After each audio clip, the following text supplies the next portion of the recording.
Hazmat 17, confirmed residential structure fire. 2 vehicles on fire in the garage. 1 is an EV. We're starting Hazmat. Perimeter is complete on the first floor. No extensions, light smoke.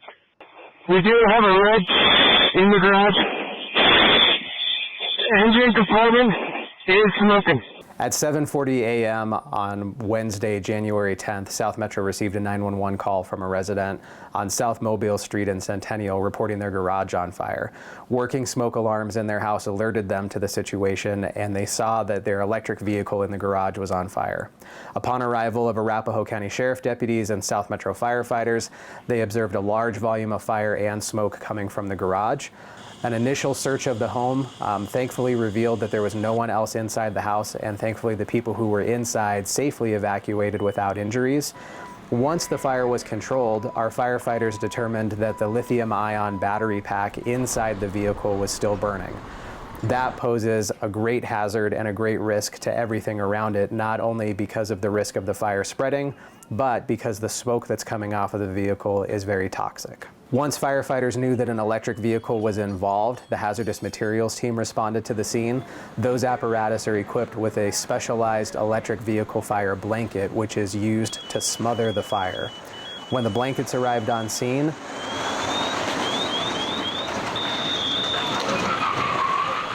a South Metro Fire Rescue pickup truck was used to pull the burning electric vehicle out of the garage and onto the driveway where it was safer and there was less of a risk of the house catching on fire as well.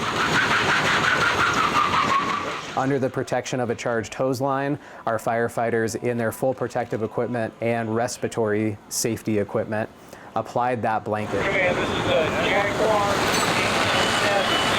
An electric vehicle blanket is carried on each of our hazardous materials units. There's one that's stationed in Cherry Hills Village, one in Highlands Ranch. So geographically, they can reach across our fire district in a very quick manner. Those blankets cost anywhere between $3,000 and $5,000, and the one that we are using here at South Metro weighs 62 pounds. So it's a very heavy blanket. It takes at least 4 personnel to put it on the vehicle. They're using respiratory protection while they're doing that so that they're staying safe and making sure that their airways are protected from that toxin. And the blanket itself is really just being used to suppress the ability for oxygen to get to the fire so that the fire cannot free burn. Once the blanket is applied, the scene is relatively safe, and at that point our responders can take the time that they need to make sure that everything inside the house is okay, that there was no fire extension, and then work on removing those vehicles. 2 blankets were used at this incident really out of an abundance of caution. Fire investigators determined that the red vehicle that you see in the video is where the fire originated, and that is an electric vehicle. The second vehicle in the garage is a hybrid, meaning it does have a lithium-ion battery pack in it. Since that vehicle did sustain damage in this fire, out of an abundance of caution, our firefighters used the same protocol, covered it with the blanket, and took it to a safe location. Our biggest fear is that a fire could be smoldering undetected, and after the firefighters leave, a fire in the garage could occur again. So out of an abundance of caution, that vehicle was removed as well, and both blankets were used. Something that was used for the first time at South Metro and something new to our community members was seeing a procession involving law enforcement leading the way, with electric vehicles on a tow truck covered in this blanket and somewhat smoking as they drove down the road with a fire department escort. The fire truck escorted those tow trucks to make sure that if there was a mishap with the blanket and a fire occurred on the roadway, they would be able to suppress that fire and call additional resources as needed. Thankfully, this plan worked as we thought it would, and the tow trucks got to the salvage yard safely without incident, and that's exactly what we trained for. Once the vehicles are at the salvage yard, they remain underneath that electric fire blanket, which is limiting the oxygen flow to the battery, which is still smoldering. The idea is that it's preventing a fire from spreading and it's preventing open burning, and eventually that battery pack will cool down to the point that the fire will just be extinguished. Some people might be wondering why we don't just use water on that like a normal vehicle fire, a combustion engine fire, and it's because it's ineffective. It's very difficult to get the water where it needs to go into the battery pack, and when those lithium-ion batteries are in a thermal runaway situation, it can take tens of thousands of gallons of water to extinguish them. Even in that case, if it does extinguish them, now we've created a bigger hazardous materials incident with the runoff water.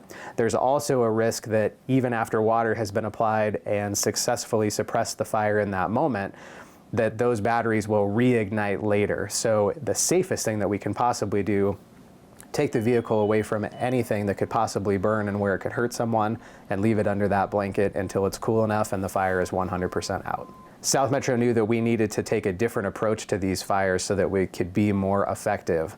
All firefighters at South Metro went through a very robust training program on how to respond to lithium-ion battery fires, how to identify those, and know that our hazardous materials response team will respond as well. Those individuals are the subject matter experts at South Metro who are on duty every day. They carry these blankets with them so that they are prepared to come in and utilize those when the worst happens. Last year, South Metro Fire Rescue purchased this version of the electric vehicle fire blanket and began training on it because we saw this emerging hazard that has evolved in the country, not only with electric vehicles, but electric mobility devices that have lithium-ion batteries, and then certainly all of the small devices that many of us are carrying in our pockets or use in our homes. So realizing that threat and seeing how other fire departments were having these challenges where water wasn't being effective to extinguish the fires, South Metro knew that we needed to take a different approach to these fires so that we could be more effective. We certainly don't want to create undue panic when we're presenting that an electric vehicle fire occurred, and it obviously looks very scary. What we recommend is always following the manufacturer-specific instructions on how to store the devices, the batteries, the vehicles, and how to charge them appropriately using only manufacturer-approved charging cables. We also recommend that people stay home when they are charging those devices. So we don't want someone to plug a lithium-ion battery into the charger and then leave, and there's nobody there to detect a problem if a problem occurs. The other thing we want people to know is not to block one of their exit paths out of the home with an electric device that's charging. What we've seen in other areas of the country are electric scooters or mobility devices that are placed in a hallway, and if a fire occurs while it's charging, it becomes impassable for a person to move past that and safely exit out of their home. So what we really encourage people to do is always be present, only be charging it to manufacturer specifications, and make sure that the exit paths are not blocked.